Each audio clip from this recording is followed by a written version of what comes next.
സുഹൃത്തുക്കളെ, നാഴൂരിപ്പാല് കൊണ്ട് നാടാകെ കല്യാണം എന്നൊരു പാട്ട് നമ്മൾ കേട്ടിട്ടുണ്ട്.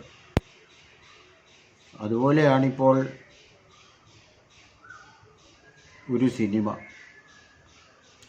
സിനിമ കൊണ്ട് നാടാകെ ചർച്ച മാത്രമല്ല, അതിൻ്റെ പിറകെ വരുന്ന ഒരു കൂട്ടം ആളുകൾ ED ഗോകുലം ഗോപാലനെ ഓടിച്ചിട്ട് പിടിച്ച് കമ്പനികളിലെ ഫയലുകളെല്ലാം ദ്രുതഗതിയിൽ പരിശോധിക്കുകയാണ് ED. കൈ കിട്ടിയതൊക്കെ നോക്കി കഴിഞ്ഞപ്പോൾ അദ്ദേഹത്തിനൊരു കത്ത് കൊടുത്തിരിക്കുന്നു മദ്രാസിലോട്ട് ചെല്ലാൻ. മദ്രാസിൽ ചെല്ലാൻ അദ്ദേഹത്തിന് കത്ത് കൊടുത്ത് അദ്ദേഹം മദ്രാസിലേക്ക് പോവുകയാണ്. അങ്ങനെ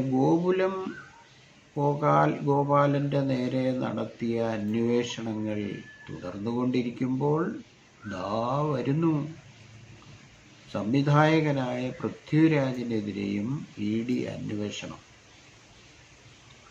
എല്ലാ രേഖകളും എടുത്തു വെച്ചു, ഞങ്ങൾ വരുന്നുണ്ട് എന്ന് പറഞ്ഞിരിക്കുകയാണ്. ഇനിയും മോഹൻലാലിനും മുരളി ഗോപിക്കും തൊട്ടു പുറകിനുണ്ടാവും. ഏതായാലും നമ്മുടെ നാട്ടിൽ ഇന്ന് ഇത് മാത്രമാണ് ചർച്ച.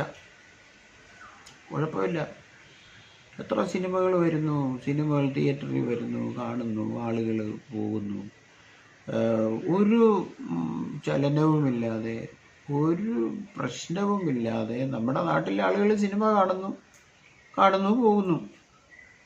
എന്നാൽ ഈ എമ്പുരാൻ എന്ന് പറയുന്ന സിനിമ അങ്ങനെയല്ല. അത് തിയേറ്ററിൽ ഗംഭീരമായി ഓടി. അത് നിർമ്മിച്ച ഗോകുലം ഗോപാലനെ 2-3 കോടി രൂപയുടെ ടിക്കറ്റ് വിറ്റു, 2-3 കോടി രൂപ വിറ്റു. ലാഭം ഇഷ്ടം പോലെ കിട്ടി, ആളുകൾ ഇഷ്ടം പോലെ കണ്ടു. എന്താ പിന്നെ ഇതിനകത്തൊരു കുഴപ്പം? ഇതിനകത്ത് ഇത് ഗുജറാത്തിൽ 25 വർഷങ്ങൾക്ക് മുമ്പ് നടന്ന ഒരു സംഭവമാണ്. കൂട്ടക്കുരുതിയുടെ കഥയാണ്. സ്ത്രീകളെയൊക്കെ ഗർഭം കുത്തിക്കീറി കുഞ്ഞിനെ കൊല്ലുന്ന ഒരു കഥയാണ്. ഈ കഥയിലെ മുസ്ലിങ്ങളാണ്. മുസ്ലിം കുടുംബങ്ങളിൽപ്പെട്ടവരെയാണ് ഈ കൊന്നിരിക്കുന്നതല്ല. ഇത് അനാവരണം ചെയ്യുന്നു എന്നുള്ളതാണ് ഈ സിനിമ തിയേറ്ററിൽ വന്നപ്പോൾ സംഘപരിവാറും BJPയുടെ ഗവൺമെൻറ്റും പേടിക്കാൻ കാരണം. അതുകൊണ്ട് ഉടൻ അവരെന്ത് ചെയ്തെന്നറിയാം, സിനിമയ്ക്ക് കത്തി വെക്കാൻ തീരുമാനിച്ചു. അങ്ങനെ എഡിറ്റ് ചെയ്ത് 10-17 ഭാഗങ്ങൾ മാറ്റി, കഥയിലെ പിന്നെ വില്ലൻ്റെ പേര് മാറ്റി, അങ്ങനെ ഒരുപാട് പരിഷ്കാരങ്ങളൊക്കെ വരുത്തി വീണ്ടും അത് തിയേറ്ററിൽ ഇപ്പോഴും ഓടുകയാണ്. ഈ പ്രശ്നങ്ങളെല്ലാം എന്തുകൊണ്ടാണ് ഇങ്ങനെ വരുന്നത്? അത് ഭരിക്കുന്ന ഗവൺമെൻറ്റിൻ്റെ, കേന്ദ്രം ഭരിക്കുന്ന ഗവൺമെൻറ്റിൻ്റെ പഴയകാല ചെയ്തികളെ ഓർമ്മിപ്പിക്കുന്നു. ജനങ്ങൾ ഓർക്കും, ഈ സംഭവങ്ങളൊക്കെ ഓർക്കാൻ പര്യാപ്തമാണ് ഈ സിനിമ. അതുതന്നെയാണ് പ്രശ്നം. അപ്പോൾ ഇത്തരം സിനിമകളൊന്നും ഇനി മേലിൽ നിങ്ങൾ ഉണ്ടാക്കാൻ ശ്രമിക്കരുത്. ശ്രമിച്ചാൽ ഗോകുലം ഗോപാലനും പൃഥ്വിരാജും മോഹൻലാലും ഒന്നും ഞങ്ങൾ നോക്കത്തില്ല. ED വിടും. ED വിട്ട് നിങ്ങളെ പേടിപ്പിക്കും ആദ്യം.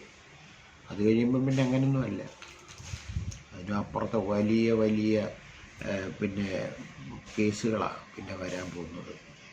അതിനെ ഭയപ്പെടുത്തി കീഴ്പ്പെടുത്താനാണ് ഇപ്പോൾ നടത്തിക്കൊണ്ടിരിക്കുന്ന ശ്രമം. ഏതായാലും ഇപ്പോൾ സംഭവിച്ച കാര്യമൊന്നും ആർക്കും തുടച്ചു നീക്കിക്കളയാൻ പറ്റത്തില്ലല്ലോ. അത് ചരിത്രമായി കിടക്കുകയല്ലേ. അതിപ്പോൾ പൃഥ്വിരാജ് എടുത്തില്ലായിരുന്നെങ്കിൽ വേറൊരു കൂട്ടം ആളുകൾ അടുത്ത ദിവസം എടുക്കും. മുരളി അല്ലെങ്കിൽ വേറൊരാൾ അതിന് തിരക്കഥ എഴുതും. മോഹൻലാൽ അല്ലെങ്കിൽ അത് വേറൊരാൾ അഭിനയിക്കും. അപ്പോൾ അതൊന്നുമല്ല, തങ്ങളുടെ ചെയ്തികളെ മൂടി വയ്ക്കാൻ കത്രിക വെച്ചതുകൊണ്ടും ഇത് നിരോധിക്കാൻ കോടതി പോയി നിരോധിച്ചില്ല, കോടതി നിരോധിച്ചില്ല. അപ്പോൾ പിന്നെ തങ്ങളെ കൊണ്ട് ചെയ്യാവുന്നതെല്ലാം ചെയ്യുകയാണ്. അത് ഭീഷണിയാണ്.